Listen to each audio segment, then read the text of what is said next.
Good morning, Sam. Good morning, good morning. Good afternoon, Michael. Now, Sam, I have a question for you, as I always do. When was the last time that you upgraded your phone? Just before HP Discover Barcelona in December. Oh, okay. And what did you do with your old one? I have been intending to sell it. I have not yet sold it, so it's sitting in a drawer. Yeah, I wonder how many of all the phones ever sold are currently sat in the drawer because according to a 2022 article from the Waste Electrical and Electronic Equipment Forum, that's quite hard to say, over 5 billion phones were predicted to be thrown away that year, with the majority expected to be hoarded in drawers. Oh, no. I'm not trying to make you feel seen, and cupboards or chucked into a bin for landfill or to be incinerated. Now, to put it into a form that you could maybe visualize, producer Harry has used this stat to calculate that the disposal of these phones would remove 180,000 kilograms, that's just under 400,000 pounds, of gold from the technology supply chain, along with huge quantities of other precious materials.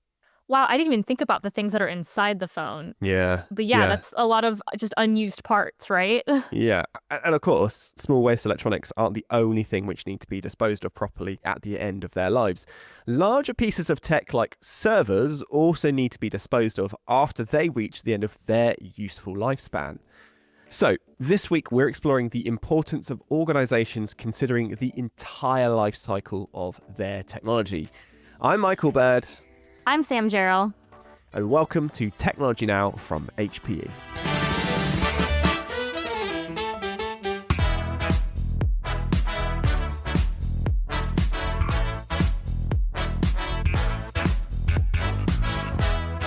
So Sam, we talk a lot about specific types of technology. We've covered everything from quantum computers to agentic AI and ways to use waste heat from data centers. Yeah, who could forget the infamous bath episode, right?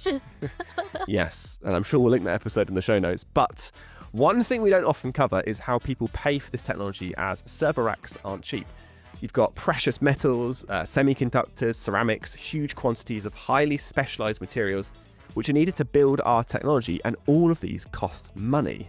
Right, and I would expect all of this would be taken into account when organizations are putting in orders or planning their tech outlook for the future. Exactly. And it's not just the purchasing which needs to be considered. Like, the entire life cycle is important, from building to decommissioning to potentially refurbishing and reusing perfectly good technology for new uses. So this actually feels like a long-term investment rather than just a simple purchase. Yeah, 100%. And it's not just how companies can invest in their own technology. I said before that the entire life cycle needs to be considered, and that includes what happens after the assets are retired. And in fact, according to a recent report from HPE Financial Services, they oversaw the disposition of over 4 million assets last year as part of their work with organizations around the world. So, to find out more about how they do this, I had the privilege to chat to Maeve Culloty, the president and CEO of HPE Financial Services. Now, this is a video episode, so do make sure to check us out wherever you watch your podcasts. And to start with, for anyone who might not have come across HPE Financial Services before, I started off by asking Maeve, who are HPE Financial Services and what do they do?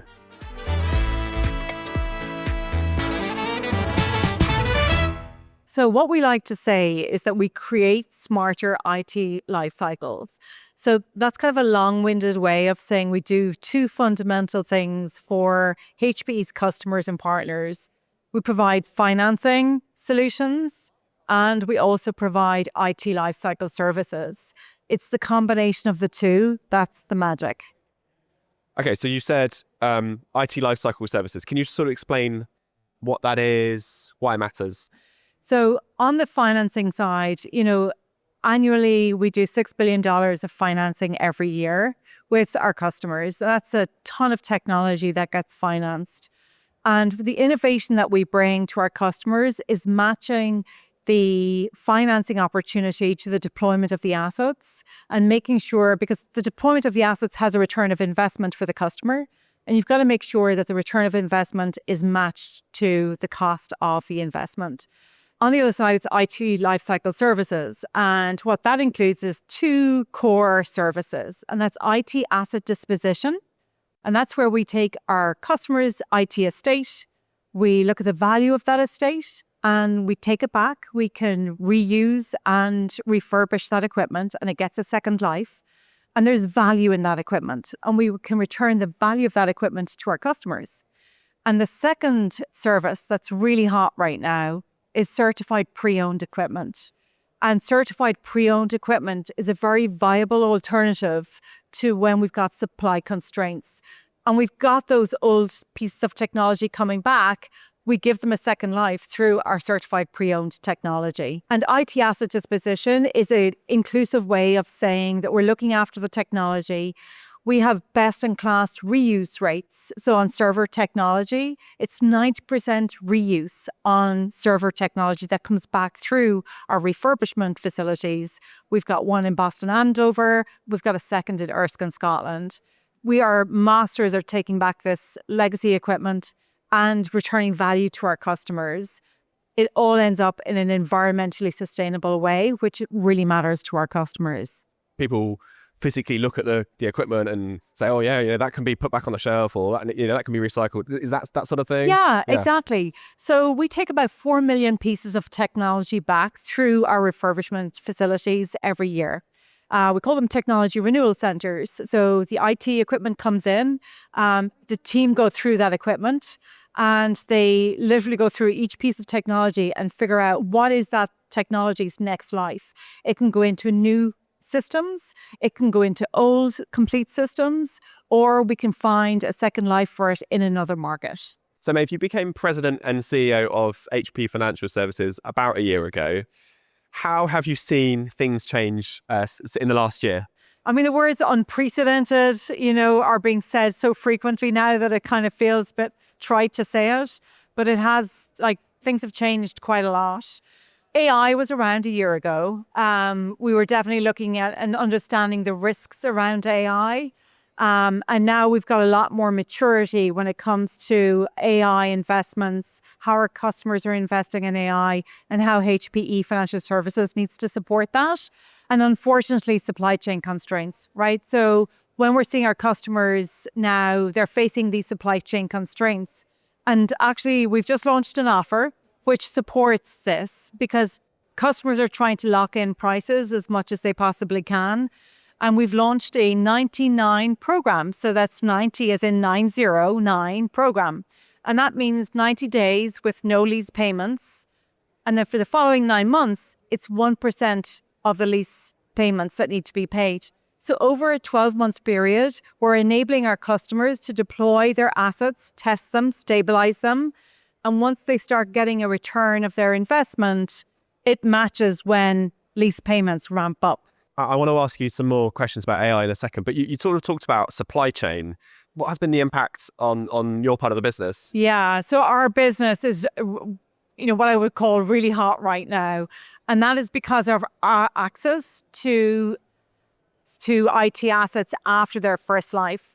So when it once comes back into our Erskine or Boston facilities, we're seeing that we can reuse that technology much more efficiently, and there is a very high demand for it. So our certified pre-owned business and equipment is on fire. We can't get enough old technology into our facilities, and our customers are looking for us to put that into new systems, as well as building older systems and just being able to get extended life from their current infrastructure. I want to talk about AI because I think AI is often seen as they're seeing it at the complete bleeding edge. Yes. Are you seeing people change the way that they buy and finance IT technology because of AI? Yes, we are. And really there's a maturity now coming into the market when it comes to buying AI systems. And I would say there's kind of 2 or 3 different cohorts of customers. Where we play really well is where our customers, we know what technology they need for what workload and how a revenue stream comes in against that workload. And when we can see through to how our customer is going to generate revenue from the technology, HBFS is willing to take risk, not just in the customer, and their use case of the technology, but taking risk in the technology itself. Up until a year ago, 2 years ago, GPUs, we weren't quite sure what's the value of a GPU in the secondary market. Will it have a second life? Will we be burning them so hot that they don't have a second life? And what we're seeing is there absolutely is a second life for GPUs. So again, it's the combination of financing and IT lifecycle services is where the magic will happen in helping to support our customers get access to AI systems. I suppose you're seeing market trends happening sort of before your eyes, or the results of market trends happening before your eyes. Yeah. And the job of HPE Financial Services is to watch and assess the risk, right? We take risk in our customers, right? We're giving them money and we expect them to pay us over time. So it's customer risk. And we know what that looks and feels like. And then we take risk in the assets that we're financing. HPE Financial Services is over 20 years old. We've got the best and the brightest in our team of people that know and understand that risk. And it's how we manage that risk. It's how we deliver value to our customers. How are the increasing environmental demands of AI leading to innovation, do you think? Yeah, so I heard a customer explain it really well from an AI perspective. There's three core demands. It's land and space for data centers. It's energy that needs to be supplied. And then it's the supply of the equipment itself. So we're one very small component of the overall environmental capacity that's required to build out AI systems. We're sourcing components as sustainably as we can. And from a financial services perspective, it's really looking at the entire life cycle and making sure that we maximize the reuse of the technology. And again, our team are best in class at doing that.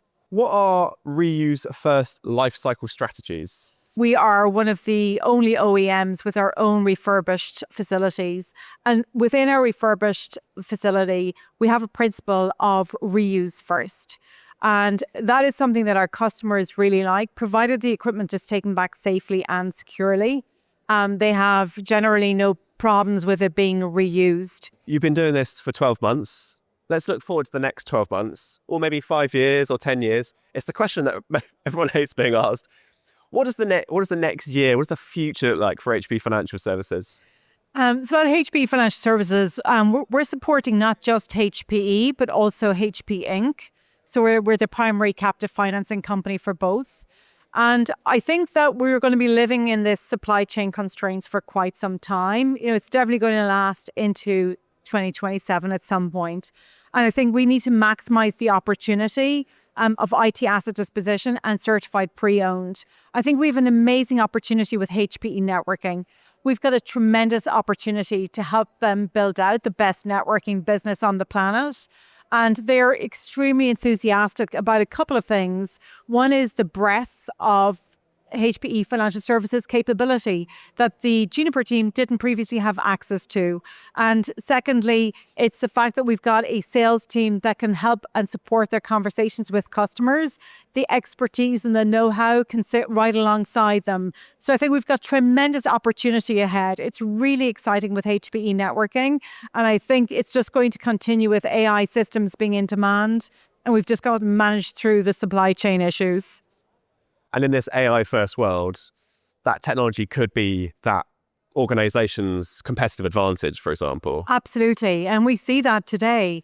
We're seeing customers using GPUs for like 2 years and they want to move on to the new GPUs within a 2-year time frame. That's really, really fast. Now, that's not everybody, but there are customers using GPUs for a very short period of time. And we need to maximize the value of that GPU for both them and for the next customer that needs access to the technology. AI systems is going to remain red hot. We need to ensure that our customers are getting access to that technology, whether it's older generation or the OGs or the newer generation. We've got to help our customers with either path.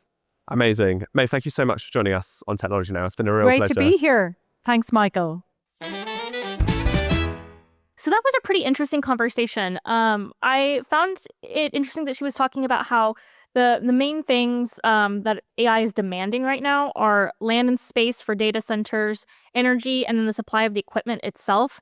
That supply of the equipment itself piece seems to be where, sort of HPE comes in quite a bit. But one of the discussions beyond like the GPU piece of it all that I've been seeing out in the world is this whole thing where AI is also eating up the world's data storage. Yeah. And so I'm wondering if that will start to become a bigger piece of like refurbishing and reusing pieces of old equipment as everyone needs more and more data storage.